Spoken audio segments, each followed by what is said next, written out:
ಪ್ರಪಂಚದಲ್ಲಿ ಬೆಲೆ ಕಟ್ಟಲಾಗದ ವಸ್ತುವೆಂದರೆ ಅದು ನಂಬಿಕೆ.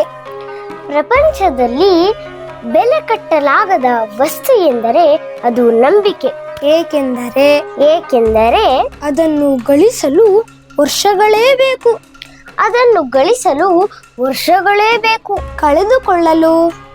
ಕಳೆದುಕೊಳ್ಳಲು ಕ್ಷಣ ಮಾತ್ರ ಸಾಕು. ಇನ್ನೊಮ್ಮೆ ಪ್ರಪಂಚದಲ್ಲಿ ಬೆಲೆ ಕಟ್ಟಲಾಗದ ವಸ್ತುವೆಂದರೆ ಅದು ನಂಬಿಕೆ. ಪ್ರಪಂಚದಲ್ಲಿ ಬೆಲೆ ಕಟ್ಟಲಾಗದ ವಸ್ತು ಎಂದರೆ ಅದು ನಂಬಿಕೆ. ಏಕೆಂದರೆ ಅದನ್ನು ಗಳಿಸಲು ವರ್ಷಗಳೇ ಬೇಕು. ಕಳೆದುಕೊಳ್ಳಲು ಕ್ಷಣ ಮಾತ್ರ ಸಾಕು. ಧನ್ಯವಾದಗಳು. ವಂದನೆಗಳು.